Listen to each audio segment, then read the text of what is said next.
Sekarang saya beri garis kepada kabinet semua. Pertama, efisien. Kerjanya harus efisien. Kedua, buang semua regulasi yang tidak masuk akal. Ya, permudah semua proses untuk pengusaha. Jadi kalau ada petugas, pejabat dari institusi negara yang terlibat melindungi penyelundupan, harus kita tindak sekeras-kerasnya. Saya berpegang kepada filosofi the right man on the right place, the right man and the right woman on the right place. Jangan the right man aja, ya kan? Jadi kalau ada yang baik, ada yang handal, seperti pilot pesawat, ya kan? Kita nggak perlu tanya pilotnya itu agamanya apa, asalnya dari mana, ya kan? Nggak perlu orang tuanya siapa. Dia bisa bawa penerbangan dengan baik. Keselamatan ratusan orang di tangan dia. Ya, untuk apa diganti? Jadi kalau saya dituduh, wah ini ya kan, pakai orang-orang lama, ya kan, nggak ada. Saya hanya pakai orang yang mampu untuk bekerja untuk rakyat, bekerja untuk bangsa dan negara. Perekonomian kita azasnya adalah kekeluargaan. Tidak boleh ada orang yang lapar di Republik yang merdeka 80 tahun. Tidak boleh ada orang yang tinggal di bawah kolong jembatan. Ini menusuk rasa keadilan. Tidak boleh ada orang yang tidak makan. Ini yang mendasari dan kita buat strategi. Strategi kita ternyata adalah sejalan dengan PBB, dengan United Nations Sustainable Development Goal. Yang utama food, energy, water, dan SDG, sasaran SDG yang lainnya semua. Ini dasar kita. Karena itu, swasembada pangan menjadi sasaran kita, swasembada energi, swasembada dan manajemen air yang baik, dan tentunya industrialisasi supaya nilai tambah ada di Republik kita. Saudara-saudara, apa yang terjadi sekarang, goncangan dunia akibat negara yang ekonominya terkuat, membuat kebijakan-kebijakan, memberi peningkatan tarif yang begitu tinggi kepada banyak negara. Ini bisa dikatakan menimbulkan ketidakpastian dunia. Banyak negara yang cemas, ya. Padahal sebenarnya pendiri-pendiri bangsa kita dari sejak dulu, dan termasuk saya bertahun-tahun saya sudah ingatkan, mari kita bangun ekonomi kita dengan sasaran berdiri di atas kaki kita sendiri. Ya, saya benar-benar sadar pentingnya industri pertekstilan. Karena itu kita semua bertekad untuk melakukan apa yang bisa kita lakukan dari segi kebijakan untuk membantu industri pertekstilan. Kemarin kita sudah rapat, saya sudah panggil semua direktur utama Himbara, juga Gubernur BI hadir, Menko Perekonomian, Menteri Keuangan, dan kita sudah memberi pengarahan kepada Himbara bahwa industri padat karya seperti pertekstilan harus terus didukung. Dengan kita ingin memberdayakan mereka, dengan kita investasi besar-besaran dari kekuatan ekonomi kita di ekonomi domestik kita, saya kira ini sesuatu jalan juga untuk industri pertekstilan. Ya. Dan saya kira demikian, bahwa kita, dan termasuk sepatu Sebagai contoh tadi anak sekolah kita berapa? 44 juta ya. 44 juta ya. 44 juta anak sekolah. Nah kalau saya instruksikan, mereka perlu sepatu olahraga 2 masing-masing siswa. 1 untuk sepatu pramuka, 1 untuk sepatu olahraga, 1 untuk sepatu masuk sekolah. Apakah tidak itu domestic demand? Apalagi kalau saya nanti kasih instruksi, harus ada pakaian seragam pramuka. 2 setel untuk tiap anak umpamanya. Dan sebagainya, dan sebagainya. Jadi, jangan khawatir, kita sadar pentingnya industri padat karya. Kita sangat sadar itu. Tapi saya juga ingatkan, kita punya kekuatan domestik, kita punya pasar domestik yang besar, kita punya confidence, ya. Sekarang tinggal management, ya, karena kita ini satu kapal, ya. Pemerintah tidak bisa berbuat semuanya. Bahkan investasi paling besar adalah dari swasta. Jadi, tapi kita harus ingat bahwa kita ini, tadi dikatakan, kita ini punya kekuatan. Kita ini negara besar, ya. Hanya mungkin kita selalu ada rasa was-was, selalu rasa rendah diri, ya kan. Kita kuat, kita punya mineral-mineral strategis kok. Kita ada daya saing, benar nggak? Jadi saudara-saudara, dalam kita negosiasi, kita juga bukan tidak punya kiat-kiat yang cukup meyakinkan, ya. Sebagai contoh, defisit kita 17 miliar dolar.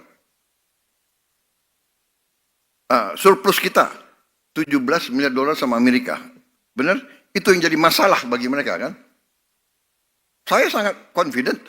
Saya sudah menugaskan Menko Perekonomian, negosiasi. Kita sudah sampaikan, Pak Luhut. Saya tawarin mereka, Pak, saya bisa 17 miliar surplus kita, 17 miliar kita akan beli dari Amerika. Kita bukan negara miskin, kita bisa beli 17 miliar dari Amerika. Ya. Apa yang kita butuh dari Amerika? Kita butuh LPG. LPG 8 miliar dolar kita butuh, 9 miliar. Ya. Kita butuh minyak, BBM, kita bisa impor lagi. 9 miliar lagi. Ya, kita butuh alat-alat teknologi, rig drilling dari mereka. Kita akan membuka 10.000 sumur lama dengan teknologi baru.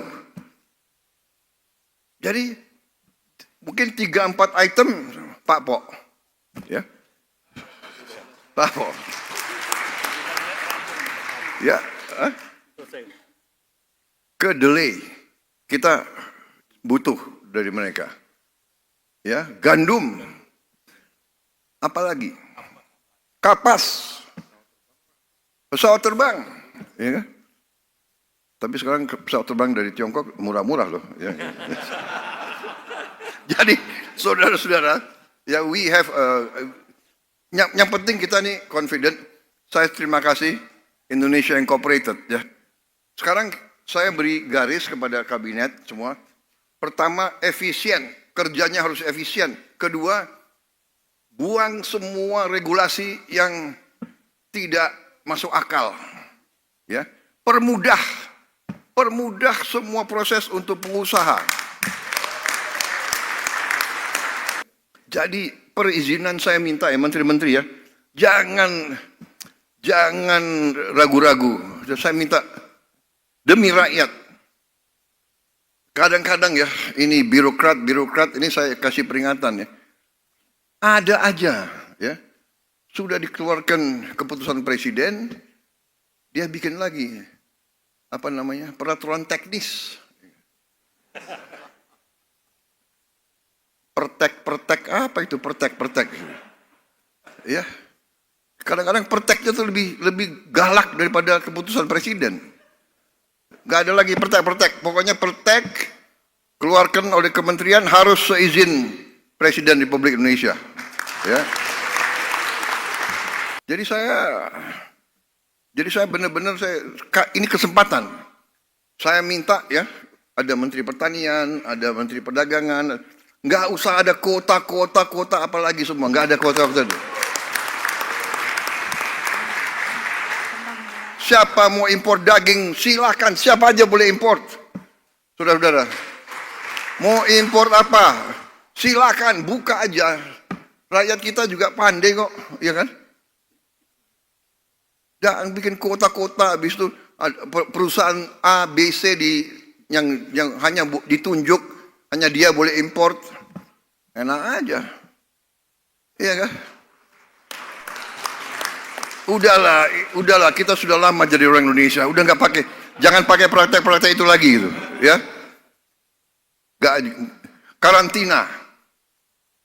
Kalau negara kita negosiasi sebenarnya, kalau dia bisa karantina di negara dia sekian bulan, udah aja lah, nggak usah kita lama-lama lagi karantina, buka aja cepat itu semua.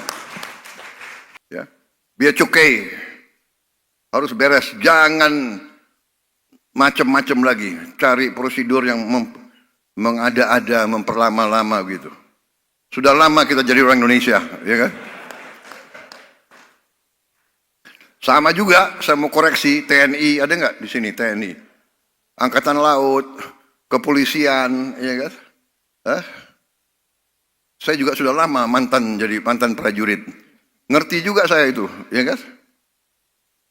Penyelundupan harus kita hentikan, mengancam industri kita, mengancam rakyat kita, mengancam pekerjaan rakyat kita. Jadi kalau ada petugas, pejabat dari institusi negara yang terlibat melindungi penyelundupan, harus kita tindak sekeras-kerasnya. Kita perbaiki kondisi rakyat kita, banyak yang masih susah. Jangan ikut praktek-praktek yang justru akan membunuh rakyat kita sendiri. Ini saya kasih peringatan, berkali-kali nanti akan saya kasih perhatian khusus. Menko tadi kemarin, Menteri Keuangan, Gubernur BI ada, Ketua DIAN ada, saya sudah kasih perintah untuk hilangkan kuota import, terutama untuk barang-barang menyangkut hajat hidup orang banyak, ya kan? Siapa yang mampu, siapa yang mau impor, silakan. Bebas. Nggak lagi kita tunjuk-tunjuk, hanya ini yang boleh, itu nggak boleh, ya kan? Itu salah satu upaya kita untuk merampingkan, memudahkan iklim usaha, bikin supaya pengusaha merasa dimudahkan, ya. Para pengusaha itu menciptakan lapangan kerja. Pengusaha itu adalah pelaku yang di depan. Dia boleh cari untung, nggak ada masalah. Tapi kita juga minta para pengusaha ya bayar pajak yang benar, ya kan? Jangan pelihara 2-3 buku, ya kan? Memang deregulasi itu saya bertekad untuk terus memangkas, menghilangkan sistem perizinan yang berbelit-belit, yang terlalu banyak, ya kan? Karena saya sudah kasih instruksi, ya TKDN sudahlah, ya niatnya baik, ya kan, nasionalisme. Saya kalau saudara mungkin sudah kenal saya lama ya, mungkin ya dari saya ini mungkin paling nasionalis ya, saya pokoknya kalau istilahnya dulu, kalau mungkin jantung saya dibuka yang keluar merah putih, mungkin. Tapi kita harus realistis, iya kan? TKDN dipaksakan, ini akhirnya kita kalah kompetitif. Saya sangat setuju. TKDN fleksibel sajalah, mungkin diganti dengan insentif. Sekarang saya minta ya, Permendag nomor 8, masalahnya apa? Segera lapor ke saya, ya. Habis ini, kalau itu tidak menguntungkan kita secara bangsa, ya sudah cabut aja deh, ya. Kalau perlu besok sudah saya tanda tangan. Bentuk Satgas PHK segera, libatkan pemerintah, libatkan serikat buruh, libatkan dunia akademi, ya, libatkan rektor-rektor, libatkan BPJS dan sebagainya, satu satgas kita antisipasi. Tapi saya ingin yakinkan ya, kepada seluruh unsur, serikat buruh, saya sangat yakin, saya sangat berkeyakinan, percaya saya dengan Pancasila dan Undang-Undang Dasar 45. Negara kita harus dikelola sebagai suatu keluarga. Jadi kalau ada buruh yang terlantar, itu harus kita bela, harus kita urus dengan sebaik-baiknya. Dan pemerintah kita sudah memikirkan, pemerintah sebelum saya juga sudah memikirkan. Kita punya BPJS tenaga kerja yang sekarang bisa memberi bantuan yang tadinya hanya 3 bulan, 6 bulan. Sekarang 6 bulan. Kalau memang terlantar, kita akan lindungi, kita akan bantu. Dan saudara-saudara, tidak boleh terlalu risau. Khawatir perlu. Jadi kita waspada perlu. Tapi saya ingatkan kita punya kekuatan. Saudara-saudara, Menteri Perikanan ya, dan Kelautan sedang merancang. Kita akan menggunakan potensi kita di bidang kelautan. Dan juga budidaya ikan. Budidaya udang, budidaya lobster dan sebagainya. Itu potensi protein. Kemudian seaweed juga sangat potensial. Dunia butuh protein. Kita punya potensi yang sangat besar. Kita punya pantai salah satu terpanjang di dunia. Kita punya pulau-pulau banyak dan pulau-pulau besar. Kita rencananya segera akan kita mulai tahun ini di pantai utara Jawa, saya ulangi, 20.000 hektar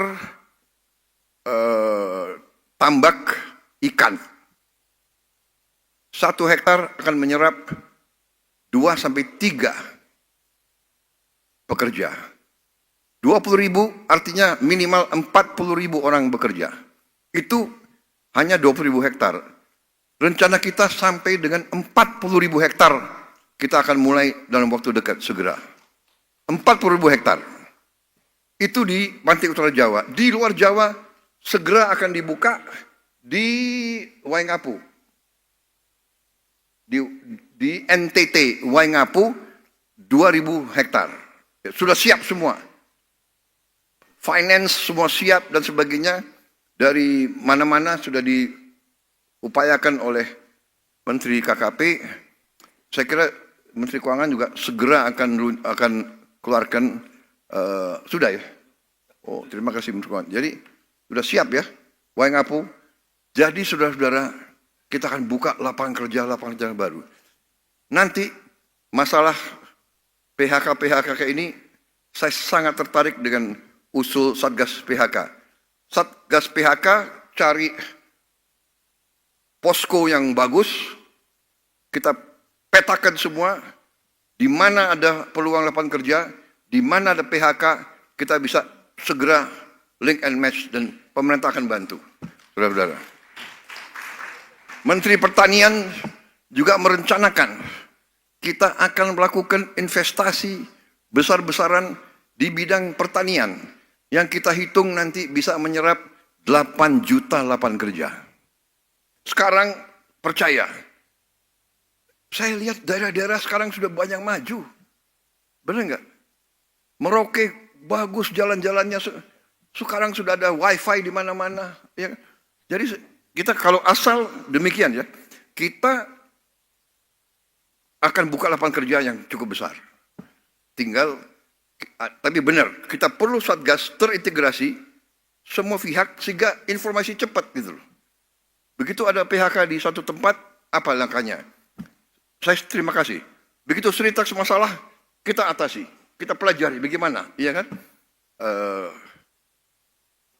Manajemen yang nggak beres cepat ganti, tapi kita selamatkan. Yang penting bagi saya, karyawan, buruh itu anak bangsa.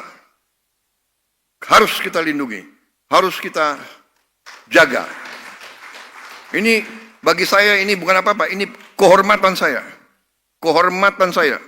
Saya tidak mau jadi pemimpin ya kan di mana tidak mampu membantu dan melindungi orang yang paling lemah. Kalau yang kuat nggak usah dibantulah, ya kan? Kita ini sudah benar-benar kalau kita buka sekarang mungkin di seluruh Indonesia, di seluruh dunia, we are the real welfare state. Kita salah satu welfare state yang mungkin paling kuat di dunia. Saudara-saudara saya minta tolong kasih tahu saya contoh di mana ibu hamil diantar makanan tiap hari ke rumahnya. Ada nggak? Coba di Eropa ada nggak? Nggak ada. Ibu hamil diantar makanan. Ini luar biasa ini. Saya terima kasih. Bagi saya industri pertekstilan itu harus kita selamatkan dan kita jaga, ya kan? Makanya informasi sangat penting. Laporkan kalau ada yang goyah, karena gini, ternyata ada perkembangan dunia. Sekarang tekstil, ya pabrik tekstil yang modern, oke, dia bisa bikin garment, bisa bikin tekstil ya, tapi ada namanya tekstil baru. Bisa juga bikin jaring penangkap ikan. Nah, ini potensi luar biasa, ya kan? Dan ini nilainya tinggi. Karena penangkap ikan itu mungkin tiap 2-3 bulan harus ganti. Karena dia di laut nangkep sekian ton tiap hari. Jadi jaring penangkap ikan potensi. Kemudian tenda, sekarang bencana alam di seluruh dunia. Tenda sangat penting, ya kan? Tentara butuh tenda, tentara butuh macam-macam tekstil. Jadi ini harus kita perhatikan. Tapi tentunya di sini peran daripada badan terintegrasi dari semua stakeholder supaya informasi cepat. Bikin baju kapas kita kurang, tapi kita bisa bikin baju dari rami, ya, dari kayu, rayon, dari pohon dan sebagainya. Jangan keliru, kita mungkin akan menghadapi masa yang sulit. Tapi kita pernah mengalami masa yang lebih sulit lagi. COVID itu menakutkan. Kita keluar rumah aja takut, ya kan? Nggak berani ketemu orang, tapi kita mampu mengatasi. Karena kita bersatu. Jadi Indonesia Incorporated, pengusaha, buruh, pemerintah, akademisi, guru, dokter, kita sama. We are in it together. Kita satu keluarga besar, kita akan atasi bersama. Saudara-saudara, yang kuat, gunakan kekuatan. Kuat tenaga, kuat uang, kuat ilmu, kuat ide, kuat pakai bersama. Ya. Kita akan atasi bersama. Terima kasih. Selamat berjuang sampai kita jumpa kembali. Wassalamualaikum warahmatullahi wabarakatuh. Terima kasih. Ya. Terima kasih.